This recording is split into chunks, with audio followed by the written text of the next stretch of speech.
प्यारे बच्चों नमस्कार। तो आखिरकार एमपी बोर्ड ने 30% कोर्स रिड्यूस कर ही दिया है।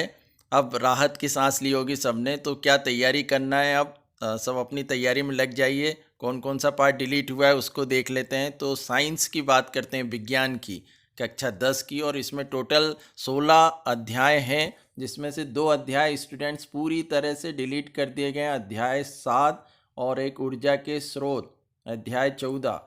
तो इन 2 चैप्टर्स को पूरी तरह से हटा दिया गया है। इनकी तैयारी इस साल के लिए एग्ज़ाम में नहीं करना है।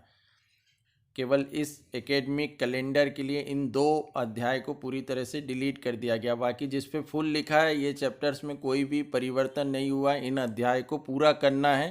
बाकी जिन पे मैंने कुछ नहीं लिखा है वो उनमें कुछ पार्ट डिलीट हुआ है, उसको हम डिस्कस कर लेते हैं। इसका एक स्क्रीनशॉट भी ले सकते हो।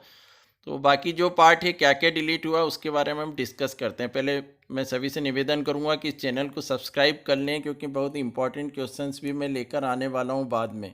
तो धातु अधातु अध्याय 3, इसमें देखते हैं क्या डिलीट हुआ है। और जो आने वाले हैं एग्ज़ाम में उसके लिए मैं एक अलग वीडियो बनाऊंगा। अभी केवल हम उस पोर्शन पर बात कर रहे हैं जो एमपी बोर्ड द्वारा डिलीट किया गया है, जो इस साल के एग्ज़ाम में जिनसे रिलेटेड क्वेश्चंस नहीं आएंगे, इनसे रिलेटेड सवाल इस साल एग्ज़ाम में नहीं पूछे जाएंगे, वो वाला पार्ट हम देख रहे हैं। तो ये देखिए, धातुओं की प्राप्ति और धातुओं का निष्कर्षण, इसको कट कर लीजिएगा, इससे रिलेटेड क्वेश्चंस नहीं आएंगे। फिर इसके बाद देखना यहाँ अयस्कों का समृद्धिकरण, ये भी कट कर लेना। इसके बाद के जितने पेजेस हैं ये सभी इस धातु अधातु वाले चैप्टर से नहीं आएंगे। तो काफ़ी आसान हो गया है। बाकी जो बचे हुए सवाल हैं वो काफ़ी सिंपल हैं, जिनको हम आसानी से तैयारी कर सकते हैं। संक्षारण जो था, जंग लगना, इससे रिलेटेड बहुत ही इम्पॉर्टेंट सवाल थे जो हर साल एमपी बोर्ड एग्ज़ाम में पूछता था, परंतु इसको भी हटा दिया गया है पूरी तरह से। और इससे सुरक्षा जो थी, हम पेंट करना लोहे पे या उससे जंग लगने को दूर करने के लिए जो भी उपाय करते थे, काफ़ी इम्पोर्टेंट सवाल थे जो हर साल आते थे, पर इस साल उससे हटा दिया गया। तो धातु अधातु में ये सारे प्रश्न नहीं करना है। दूसरा, कार्बन और उसके यौगिक, काफ़ी डिफ़िकल्ट चैप्टर था ये। हर साल स्टूडेंट्स को काफ़ी प्रॉब्लम जाती थी इस चैप्टर्स में। और इसका 11th में यदि आप लोग मैथ साइंस लेते हो या बायो साइंस, तो इस चैप्टर को डिटेल में उस साल पढ़ ही लोगे। पर फिलहाल इस साल के लिए अच्छी खबर है कि इस चैप्टर को करीबन पूरा ही हटा दिया गया है, क्योंकि जो पार्ट थोड़ा बहुत बच रहा है वो उतने इम्पोर्टेंट में है भी नहीं। तो काफ़ी डिफ़िकल्ट था। IUPAC नेम वगैरह थे, केमिस्ट्री का काफ़ी बड़ा पोर्शन था जो हर साल स्टूडेंट्स को इसमें प्रॉब्लम जाती थी। तो ये हटा दिया गया है। ये कुछ सवाल ही बनते हैं, कौन कौन से हैं वो मैं फिर वीडियो लेकर आने वाला हूँ। ब्लूप्रिंट जैसे ही आता है उससे रिलेटेड तो सारे इम्पोर्टेंट क्वेश्चंस आप सभी को मिलेंगे जो एग्ज़ाम में आने वाले हैं। इसलिए मैं बार बार निवेदन कर रहा हूँ कि इस चैनल को सब्सक्राइब ज़रूर करिए। रियल फैक्ट जो है मैं लेकर आऊँगा हमेशा, और आप लोगों को उससे बहुत महत्वपूर्ण जानकारी भी मिलने वाली है। ऑक्सीकरण, ये पूरा पार्ट एक प्रकार से डिलीट हो गया है। इस चैप्टर में उतना थोड़े बहुत क्वेश्चन जरूर रहेंगे। शायद ब्लूप्रिंट में इसको छोटा भी कर दें, 2 नंबर के, या केवल ऑब्जेक्टिव तक भी सीमित कर सकते हैं।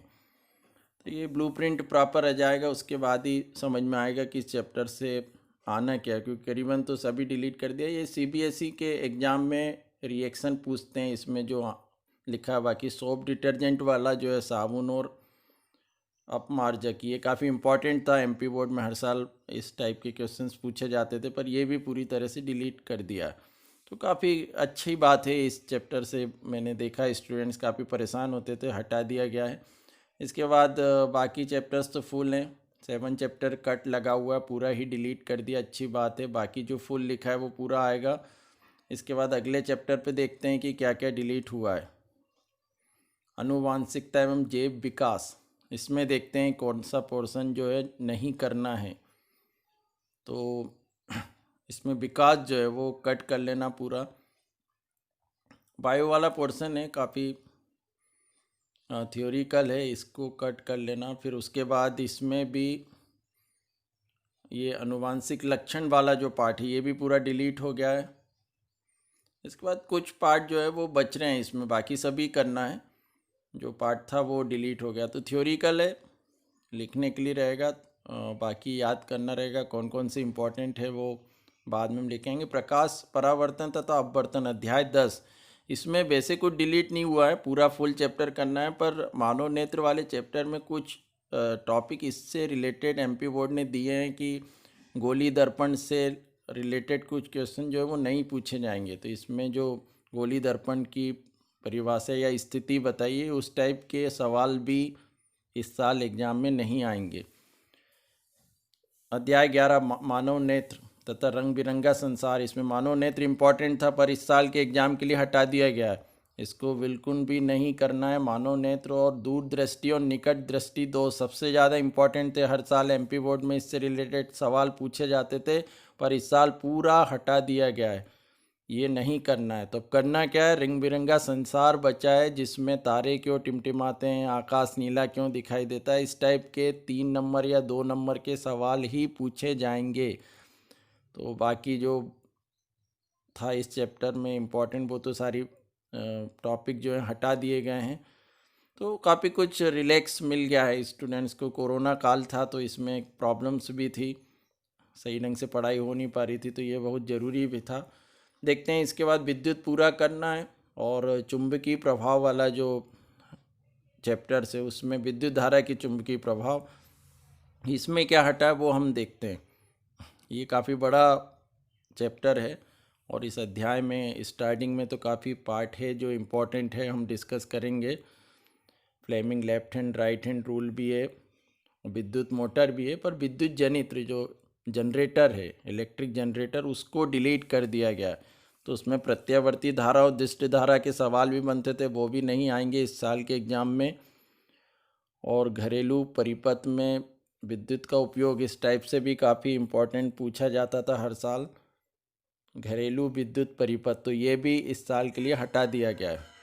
तो अच्छी बात है, ये वाला पार्ट भी नहीं आ रहा है। इसके बाद जो है वो हम देखें तो ऊर्जा के स्रोत पूरी तरह से डिलीट हो गया है, 14 अध्याय नहीं करना है, 15-16 जो है वो पूरे आएंगे। तो ये तो पर्यावरण से रिलेटेड है।